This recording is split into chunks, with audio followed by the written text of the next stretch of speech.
Vamos a continuar con el sexto mandamiento que dice, ¿qué dice? ¿Qué dice el sexto mandamiento? No matarás, ¿verdad? Entonces, vamos a ver este mandamiento, a continuar de ver este mandamiento, el sexto mandamiento, no matarás, y dice, no lo busquen, ¿no? Ahí en Éxodo 20 es donde vienen los 10 mandamientos y se nos da el mandamiento no matarás, y en el capítulo 21, bueno, se explica que se ha de tratar al que deliberadamente asesine, ¿verdad? Haciendo una extinción al que comete un homicidio voluntario y todo ese tipo de cuestiones vienen dentro de la Biblia, pero quisiera llegar a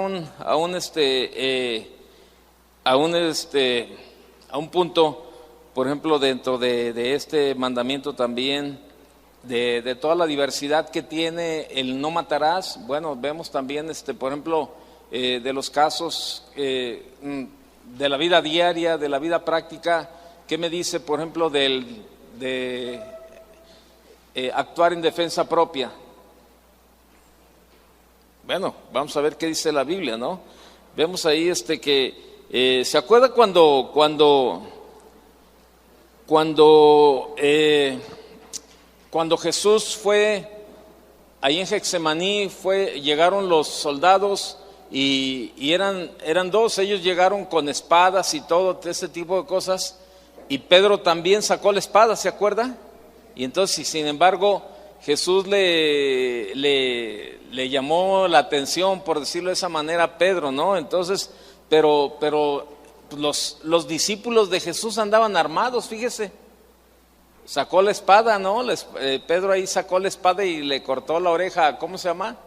¿Se acuerda? A Malco, se llamaba el soldado ese, ¿no? Entonces, vemos ahí esa parte, ¿no? O sea, como que, y Jesús le reconvino y le dijo, pues no, ¿verdad? Que no era lo que estaba bien.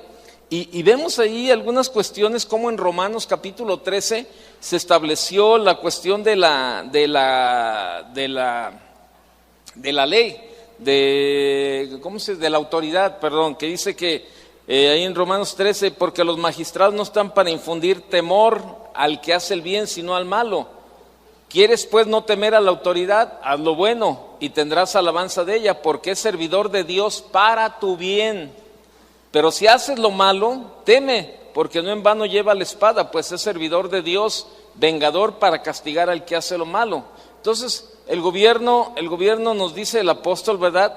Ahí en Romanos, es el servidor de Dios, es decir, la autoridad es el servidor de Dios, el instrumento divino para hacer justicia en la tierra. Al decir, no en vano lleva la espada, indica que tiene derecho a derramar sangre.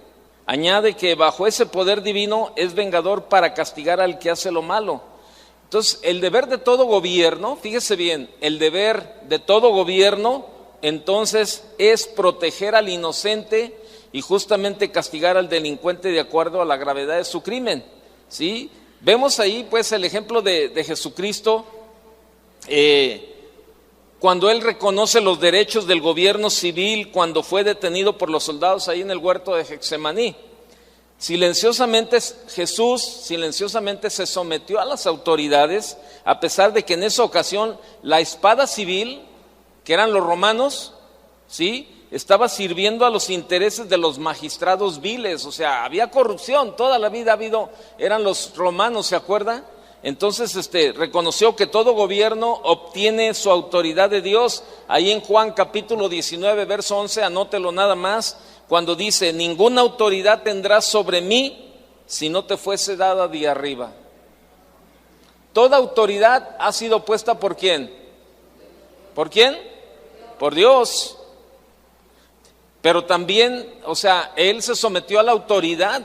Ahí que a los que llevaron a apresarlo se sometió a la autoridad, porque Jesús reconocía que la autoridad que tenían los romanos o los soldados que llegaban en ese momento, tenían una autoridad que había sido delegada ¿por quién? Por Dios. Y Él se sometió silenciosamente. Y Tampoco aprobó la reacción defensiva de Pablo en oposición a la acción de los soldados. Jesús le dijo entonces a Pedro: mete tu espada en la vaina. La copa que el Padre me ha dado no la he de beber. Juan 18:11. Entonces, entendamos que en esa ocasión había dos espadas, la de Pedro y la de la autoridad civil. Vale decir que Jesús no le dijo a Pedro que botara su espada. Tira tu espada, no andes cargando esas, las armas son del diablo. No le dijo Jesús, ¿no? Sino que la envainara, guárdala en respeto a la legitimidad de la espada civil que le había capturado, justa o injustamente. Entonces, vemos todo este tipo de cuestiones, ¿verdad? Y así es como podemos llegar a un punto muy importante, que es el derecho a la defensa propia. La Biblia es nuestra guía, grábeselo bien, la Biblia es nuestra guía, y es por ella que medimos toda experiencia espiritual. Si cuadra con la Biblia, sabemos que estamos en lo cierto. Pero si carece de respaldo bíblico, nuestro deber es descartarlo. Es basado en lo que la Biblia dice que consideramos el tema del derecho a la defensa propia. Mire, yo creo que todos tenemos de esos amigos pacifistas. Y dentro de los cristianos también hay cuestiones pacifistas. Y hay gente que cita textos como estos. Vamos a ver los Proverbios, capítulo 25. Estos son los textos que normalmente cita un pacifista. Proverbios capítulo 25, verso 21. Vea lo que dice: si el que te aborrece tuviere hambre, dale de comer pan, y si tuviere sed, dale de beber agua. Porque ascuas amontonarás sobre su cabeza, y Jehová te lo pagará. ¿Sí? Qué tremendo, ¿no? Romanos 12:17. Vaya, por favor, Romanos 12:17. No paguéis a nadie mal por mal. Procurad lo bueno delante de todos los hombres. Y terminamos citando un texto que creen responde a todos los argumentos opuestos. Vamos a Mateo capítulo 5. Mateo capítulo 5, verso 39. Mateo 5:39, ¿qué dice? De ahí el encabezado, mire, vea, el amor hacia los enemigos. Oísteis que fue dicho ojo por ojo y diente por diente. Pero yo os digo, no resistáis al que es malo, antes a cualquiera que te hiera en la mejilla derecha, vuélvele también la otra. Y al que quiera ponerte a pleito y quitarte la túnica, déjale también la capa. Y a cualquiera que te obligue a llevar carga por 1 milla, ve con él 2. Al que te pida, dale. Y al que quiera tomar de ti prestado, no se lo rehuses.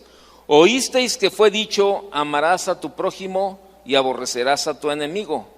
Pero yo os digo, amad a vuestros enemigos, bendecid a los que os maldicen, haced bien a los que os aborrecen, y orad por los que os ultrajan y os persiguen. La dificultad que tenemos es que estos textos tienen que armonizar con los otros que tratan acerca del derecho que una persona tiene de defenderse. Vemos que cuando Pablo estuvo en peligro de muerte a causa de los judíos, no puso la otra mejilla, sino que supo usar las medidas propias para defenderse. Como ciudadano romano, él apeló a César. Vaya Hechos 25:11. Hechos capítulo 25, verso 11. Porque si algún agravio o cosa alguna digna de muerte he hecho, no rehúso morir, pero si nada hay de las cosas de que estos me acusan, nadie puede entregarme a ellos. A César apelo. O sea, buscó una forma de defenderse conforme a las leyes, ¿verdad? Ahí está. En otra dice, si soy culpable, dice en otra versión, si soy culpable de haber hecho algo que merezca la muerte, no me niego a morir. Pero si no son ciertas las acusaciones que estos judíos formulan contra mí, nadie tiene el derecho de entregarme a ellos para complacerlos. Apelo al emperador. O sea, qué sabiduría, ¿no? De parte de Dios, fíjese, para defenderse sin tener que llegar a la violencia. Bueno, ahí él apeló a esa parte, ¿no? Entonces, ya que citamos a Jesús con el principio de volver la otra mejilla, citémosle cuando le dice a sus discípulos, ¿verdad? Vaya a Lucas 22:36, mire, vea lo que dice.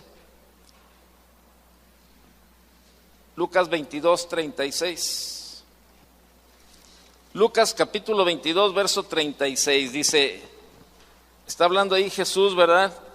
Con los discípulos y fíjese, si usted se fija arriba del versículo 35, hay 3 artículos, o sea, 3 cosas con las que deben de cargar, ¿qué es?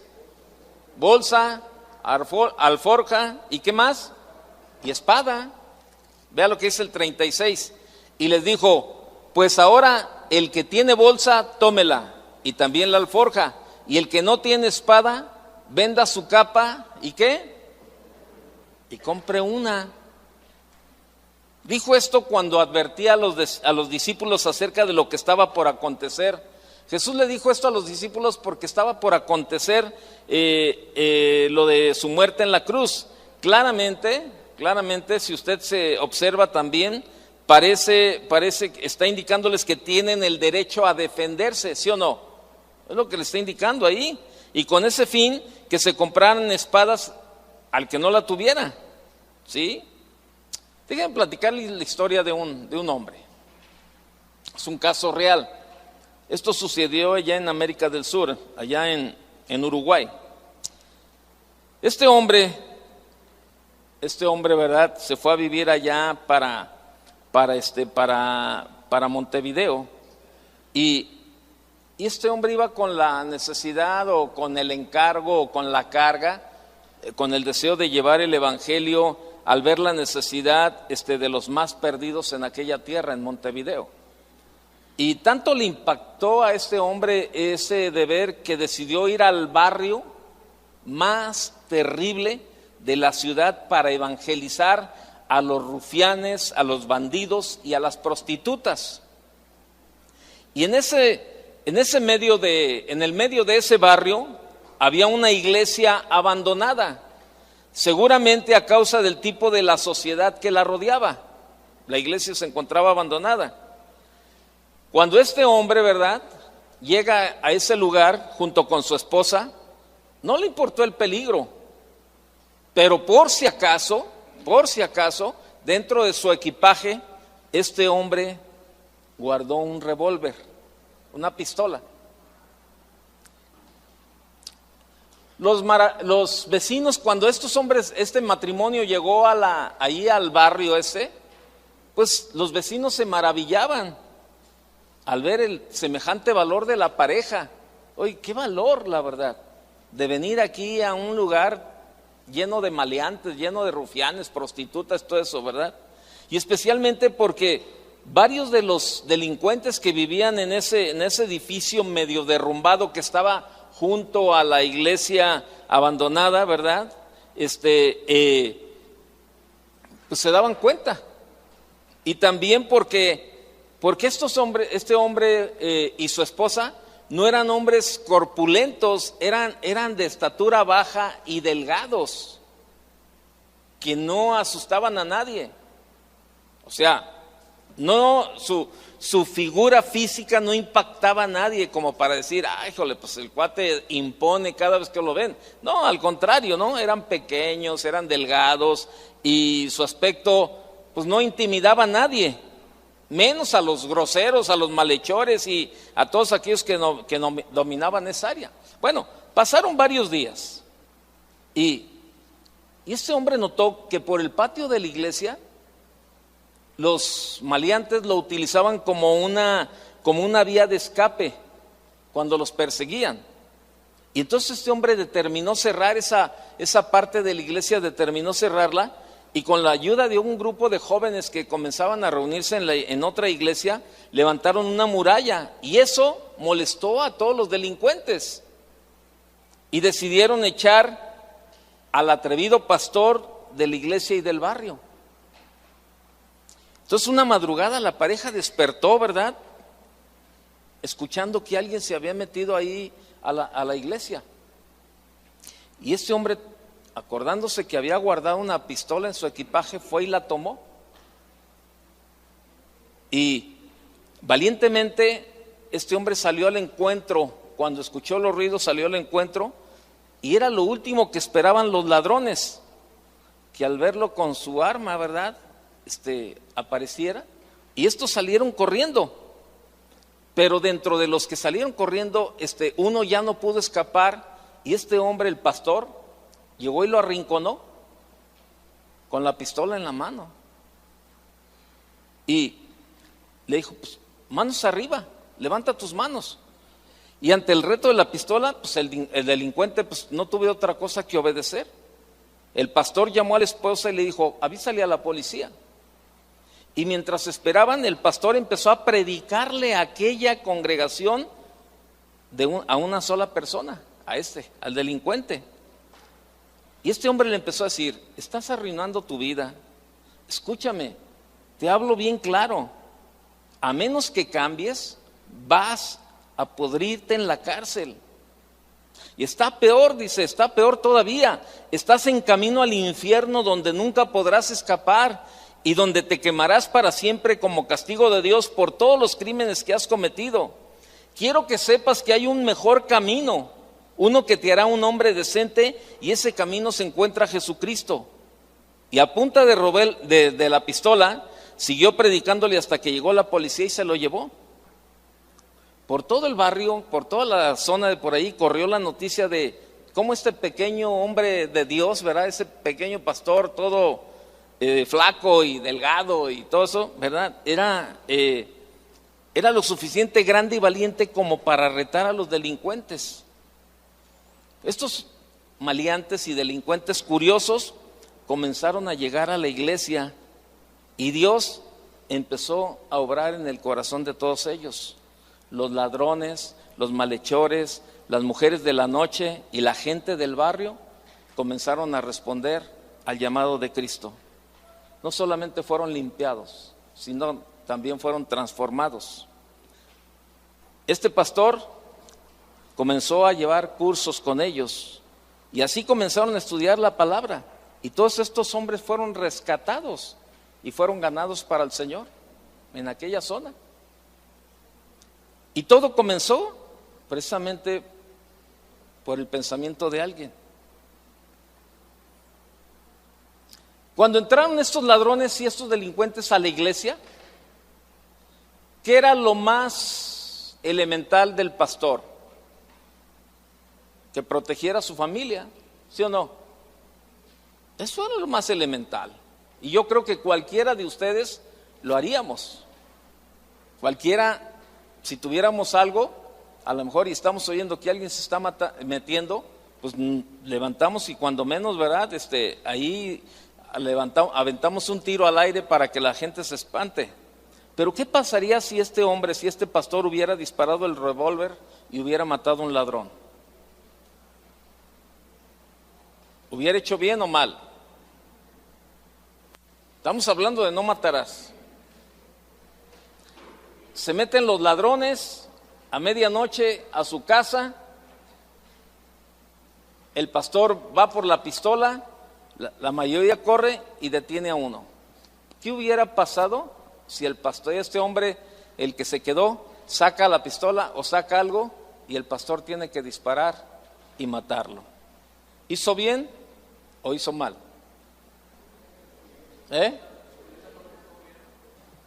¿De qué estamos hablando? No matarás, pero ¿qué área?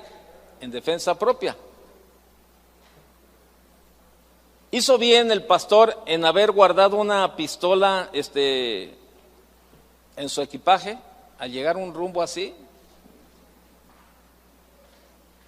Mire, estamos hablando de un relato que nos está ilustrando lo que estamos hablando en defensa propia. Pero una experiencia no es lo que establece una doctrina. ¿Qué dice la Biblia? Es lo que nos debe de importar. Vaya conmigo a Éxodo. Éxodo capítulo 22. Éxodo 22, verso 2.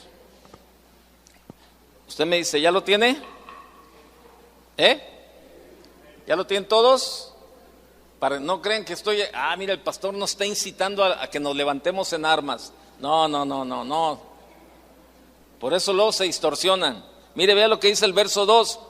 Si el ladrón fuere hallado forzando una casa y fuere herido y muriere, el que lo hirió, ¿qué?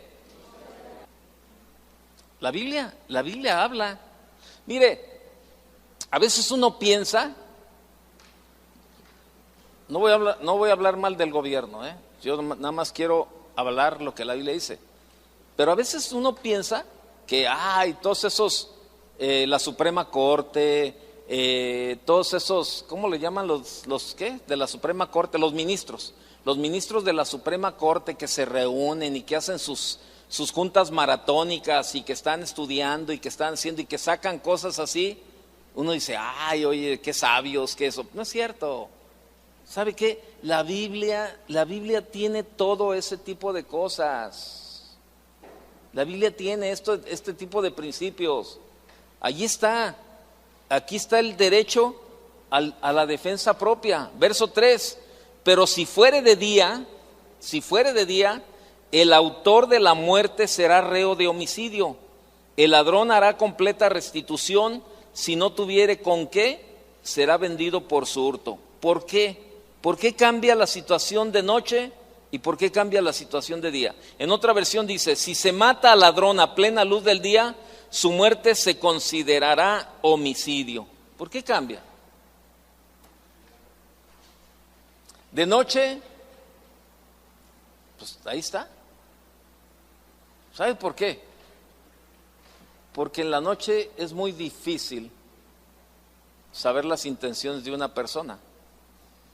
Pero en el día es más común que usted pueda detectar a la persona. ¿Sí me explico? O sea, a lo mejor es alguien que se quiere meter a su casa durante la media mañana, pero usted tiene un arma y entonces a lo mejor usted dice, hey, ¿qué onda? ¿A dónde vas? O se metió a medio camino, lo agarra, ¿verdad? Y pues lo ve. Y a lo mejor la persona lleva un arma de plástico o lleva un cuchillo, ¿verdad? Que no es lo mismo que una pistola. Pero en la noche es más difícil. Entonces, o sea, Dios en su sabiduría, pone aquí, ahí está. Y es lo que dice la Biblia, y yo creo lo que dice, ¿no? Entonces, si alguien, dice en otra versión, dice, si a alguien se le sorprende robando y se le mata, su muerte no se considerará homicidio. Si mata al ladrón a plena luz de día, su muerte se considerará homicidio. De acuerdo a este texto que estamos leyendo, tenemos el derecho de defendernos y a defender lo que es nuestro. Y si resultara una muerte, no seríamos culpados, ¿verdad? Bueno, eso es lo que la Biblia dice. Yo no estoy tratando de meter cosas, ¿no? Ahora, yo creo que, no es sabio el hecho eso es un pensamiento personal, ¿no? Dice la Biblia, ¿no? O sea, el tener armas en casa es porque las va a usar, ¿sí o no? Ese es un riesgo. Ayer estaba sino que estaba buscando algo y llegar de esos videos que salen en el internet ahí de videos, y salió un video de 9 cosas de Andrés Manuel López Obrador. Y yo no sabía mucho de la historia de él, que él cuando estaba niño, un hermano de él se mató. Dice que tenían un negocio con la familia de Andrés Manuel López, en su casa tenían un negocio, creo que su hermano se llamaba Ramón, y entonces estaban jugando ahí, y al papá o a la mamá, pues a los padres les pagaron una mercancía con una pistola. Y dicen que estaban ahí de ellos, ¿verdad? Enfrente de Andrés Manuel López Obrador. Dice que estaba ahí el hermano jugando con la pistola se le resbaló y al caer se disparó y lo mató instantáneamente. O sea, y Andrés Manuel López Obrador le tocó ver precisamente eso, la muerte de su hermano, precisamente por un arma de fuego. Estaba manipulándola, jugando con ella, se cae y se dispara y lo mata.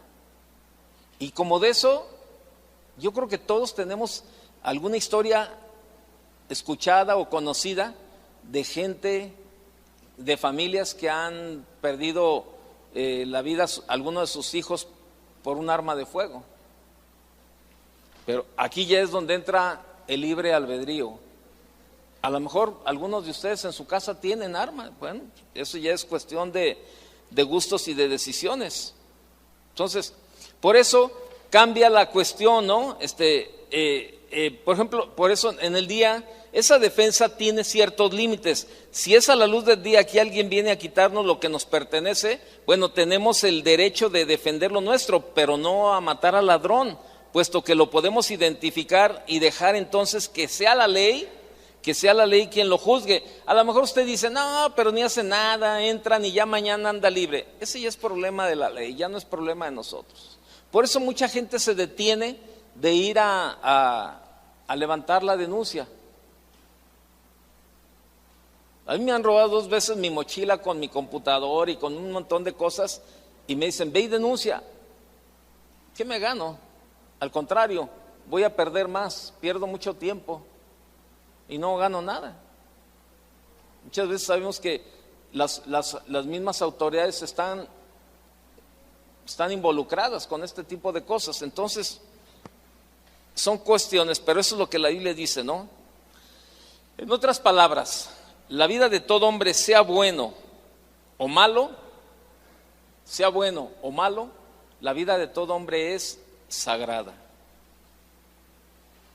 Dios pide que hagamos todo lo posible, todo lo posible para preservar cada vida, aún la de un ladrón, por el valor espiritual y humano que tiene. Nadie, bueno, al menos yo no conozco a nadie que Dios haya nombrado como juez en esta tierra. A nadie. El único juez es Él. El único que da la vida es Él, el único que la puede quitar es Él. Por eso la vida del ser humano es sagrada, sea bueno o sea malo. Y es más, la ley divina nos declara que tenemos la obligación de defender la vida de los demás. Vaya conmigo a Levítico 19, verso 16. Mire aquí, como dicen por ahí, aquí matan 2 pájaros de un tiro. Hablan de los chismosos. Vea lo que dice, no andarás chismeando, para aquellos que son chismosos, no andarás chismeando entre tu pueblo. Y luego dice, no atentarás contra la vida de tu prójimo, yo Jehová. Ahí está.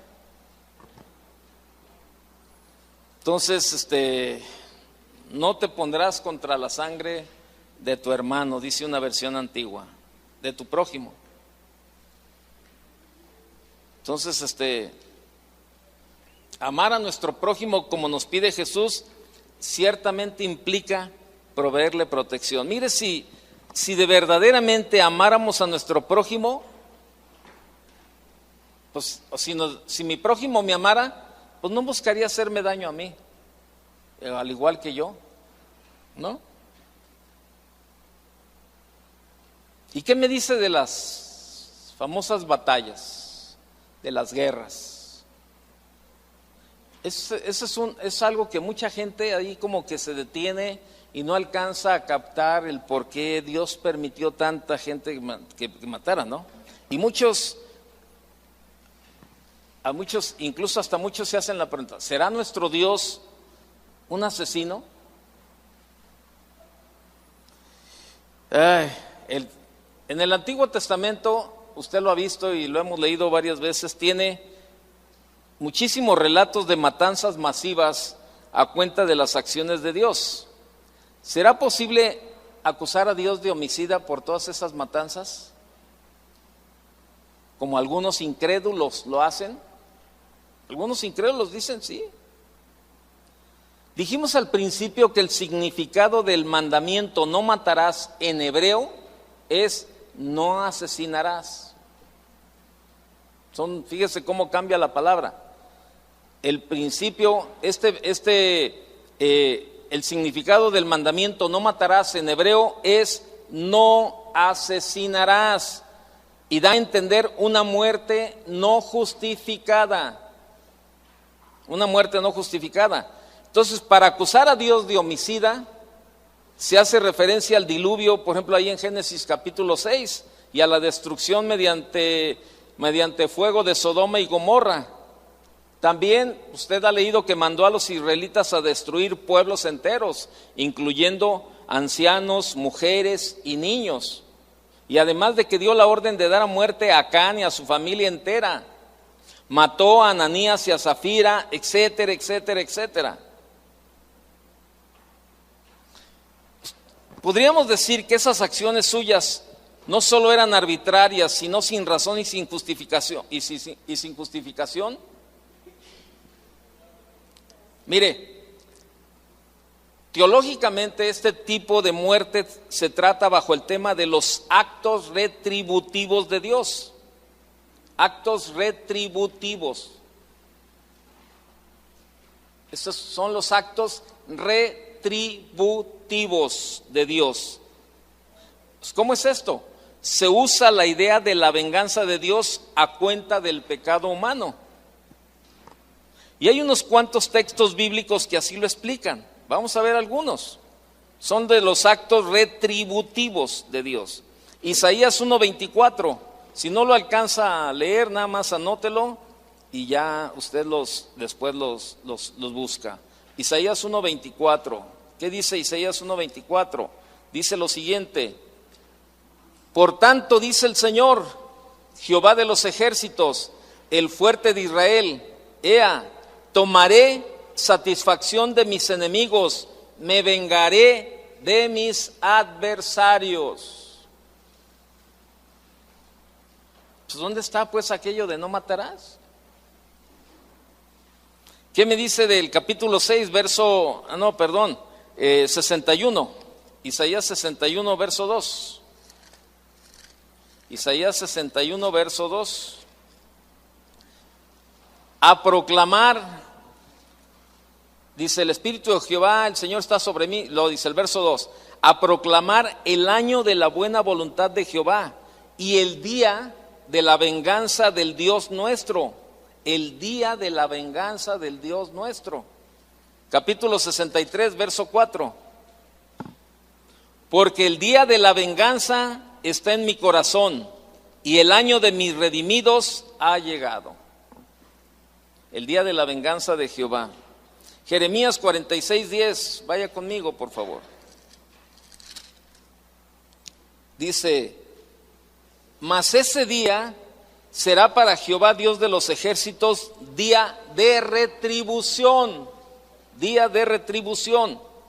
para vengarse de sus enemigos, y la espada devorará y se saciará y se embriagará de la sangre de ellos, porque sacrificio será para Jehová Dios de los ejércitos en tierra del norte junto al río Éufrates. En otra versión dice: aquel día pertenece al Señor Todopoderoso, será un día de venganza, se vengará de sus enemigos, la espada devorará hasta saciarse, con sangre apagará su sed. Fíjese, qué tremendo habla de ahí. Dele vuelta a Ezequiel 25:14. Vaya conmigo a Ezequiel 25:14. Y pondré mi venganza contra Edom en manos de mi pueblo Israel, y harán en Edom según mi enojo y conforme a mi ira, y conocerán mi venganza, dice Jehová el Señor. Mire, ahí tiene algunos versículos que leímos acerca de la venganza. Pero la Biblia aclara bien que cada acto de destrucción humana por la mano de Dios tuvo su justificación. Por ejemplo, en Génesis 6, no lo busque, versos 5 y 7, nada más anótelo. Usted se acordará, dice, y vio Jehová que la maldad de los hombres era mucha en la tierra, y que todo designio de los pensamientos del corazón de ellos era de continuo solamente el mal. Y se arrepintió Jehová de haber hecho hombre en la tierra, y le dolió en su corazón, y dijo, raeré de sobre la faz de la tierra a los hombres que he creado. Y Dios exterminó. ¿Cómo Dios le explicó? ¿Se acuerda? Usted lo ha leído también ahí en Génesis, cómo Dios le explicó a Abraham que destruiría a esas dos ciudades. ¿A quién? A Sodoma y Gomorra. ¿Y por qué le dijo? Le dio una explicación, fíjese, le dio un argumento Dios a Abraham y le dijo, por cuanto el clamor contra Sodoma y Gomorra se aumenta más y más, y el pecado de ellos se ha agravado en extremo, eso está en Génesis 18:20. Entonces, vemos al grado que había llegado ese pecado, puesto que cuando Abraham intercede por la ciudad, Dios promete, fíjese, Dios le promete a Abraham que si hallara solo a 10 personas justas entre sus habitantes, ¿qué pasaba? No la destruiría, no la iba a destruir. Vemos así que la acción divina tiene abundante justificación. ¿Sí? Entonces, la Biblia dice, la paga del pecado, ¿qué es? Por un hombre entró el pecado y la muerte, por Adán. Bueno, pero por otro hombre entró la salvación, por Jesucristo. Entonces, todo lo que Dios hizo con toda esta gente, ¿verdad? En el Antiguo Testamento, cuando vemos, o sea, muchas veces nos preguntamos, ¿por qué Dios asesinó o mató a tantas personas? Entonces, imagínense, hay mucha gente que nunca ha leído la Biblia, y cuando comienza a leer la Biblia, a mí me han dicho, ¿no? Por ejemplo, me acuerdo de un amigo que cuando estábamos allá en la bodega, todavía allá en la calle de Tolsay y Sabino, yo le compartí y lo invité a la iglesia y le regalé una Biblia. Entonces él comenzó a venir 2, 3 reuniones y le empezó a dar por leer la Biblia. En una de esas ocasiones vino y me dijo, toma, yo no quiero tu Biblia, yo no quiero tu libro. Dije, ¿por qué no? Me dijo, no, me estoy dando cuenta de que la Biblia es un libro pornográfico. Dije, ¿de dónde sacas esa tontería? Dije, tienes 3 días con una Biblia. Tú me dijiste que nunca en tu vida habías tenido una Biblia, que nunca la habías abierto. Tienes 3 días leyendo la Biblia. ¿Qué has leído? ¿Qué estás leyendo? No, empecé a leer ahí el libro de Génesis y vi la cuestión de los hijos con Noé, y luego vi que se metieron las hijas de no sé con quién, y luego que se metieron con no sé con los ángeles. O sea, él empezó a leer así a lo loco, pero bueno, sin tener la revelación de Dios ni el Espíritu Santo, ¿verdad? Pues él dijo, no, pues es un libro pornográfico. Y sabe, mucha gente cuando comienza a leer la Biblia y comienza a ver este tipo de situaciones en la Biblia, ¿verdad? Como ahí en 1 Samuel capítulo 15, ¿se acuerda? Cuando Samuel va con Saúl y le dice que Dios lo ha establecido como rey, y Dios le da la indicación, ¿verdad? Vaya conmigo a 1 Samuel. Entonces, tú eres nuevo, imagínate, tú eres nuevo, comienzas a leer la Biblia y por ti mismo comienzas a investigar y llegas a pasaje, eventualmente llegas a un pasaje como este, al de 1 Samuel capítulo 15. Eres nuevo, te regalaron una Biblia y tú comienzas a leerla, y luego llegas a Samuel capítulo 15 y comienzas a leerla. Y dice el verso 1, después Samuel dijo a Saúl, Jehová me envió a que te ungiese por rey sobre su pueblo Israel. Ahora pues está atento a las palabras de Jehová. Así ha dicho Jehová de los ejércitos, yo castigaré todo lo que hizo Amalec a Israel al oponérsele en el camino cuando subía de Egipto. Ve pues y hiere a Amalec y destruye todo lo que tiene, y no te apiades de él. Mata a hombres, mujeres, niños y aún los de pecho, vacas, ovejas, camellos y asnos. Imagínate, nunca has leído la Biblia, nadie te la ha explicado y tú llegas a un pasaje como este. No, pues se te funden los fusibles. Entonces, ¿qué? ¿Eso está en la Biblia? Dios ordena a sus elegidos, al rey Saúl, a matar a miles de personas, y no solo soldados, sino que también a mujeres y a niños y hasta a los animales. Y luego sigues leyendo y por desgracia descubres que esto no es el único acontecimiento. Y comienzas, y luego te llegas hasta Josué y comienzas a ver, ¿verdad? Que cómo relata que los israelitas se establecieron en la tierra prometida y cómo cuenta todo el tipo de historias similares. Muchos cuentos, muchos de los pasajes en el libro de Josué terminan con declaraciones como esta: mataron a filo de espada a todo hombre, mujer, joven y anciano. Lo mismo hicieron con las vacas, las ovejas y los burros. Destruyeron todo lo que tuviera aliento de vida. La ciudad entera quedó arrasada. Ah, caray. Espérame. ¿Cómo que me hablas de un Dios de amor cuando destruye todo? ¿Qué debemos hacer con pasajes como este? ¿Acaso el Dios del Antiguo Testamento es diferente al Dios del Nuevo Testamento? ¿Será que Dios es solo un belicista que arbitrariamente saca su frustración en personas inocentes?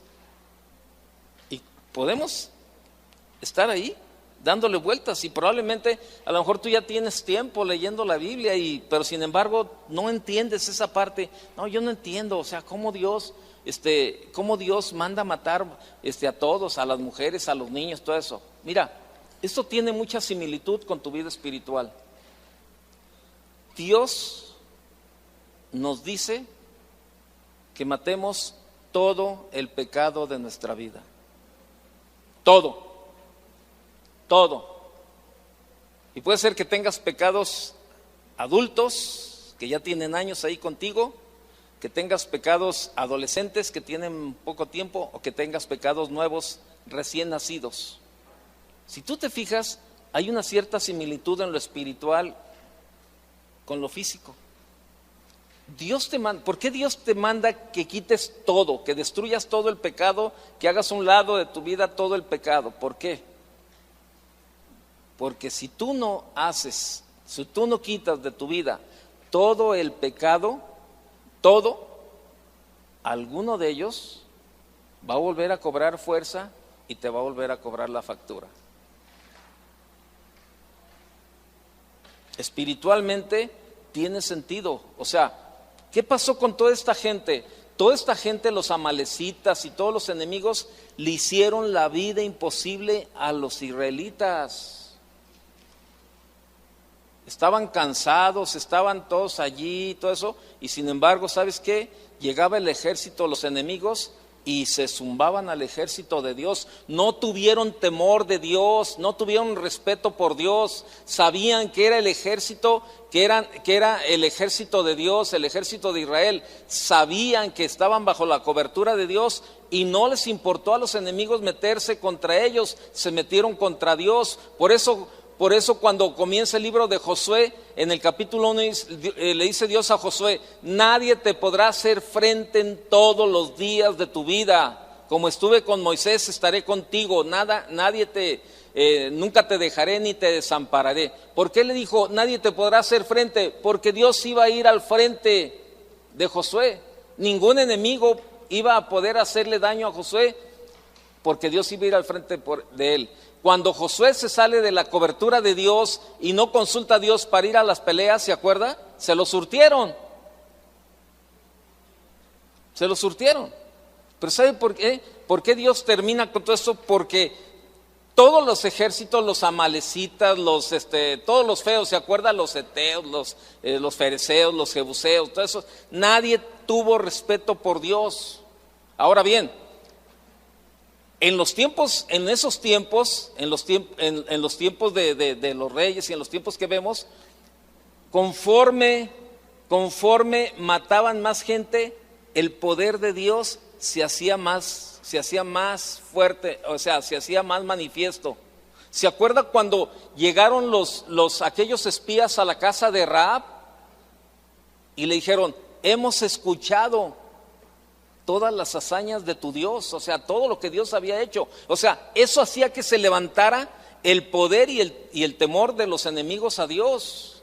O sea, Dios permitió que sucedieran todas esas cosas precisamente por lo mismo, porque la gente no tenía respeto por Dios. Y Dios, si toda esa gente se hubiera arrepentido, ¿usted qué cree? ¿Que Dios lo hubiera salvado, sí o no? Claro, pero no. Por eso Abraham le dijo, por 10 justos no destruyo la ciudad. Por eso la Biblia dice, Dios no quiere que nadie perezca, sino que todos, ¿qué? Procedan al arrepentimiento. Pero nadie de ellos se quiso arrepentir. Dios conoce los corazones.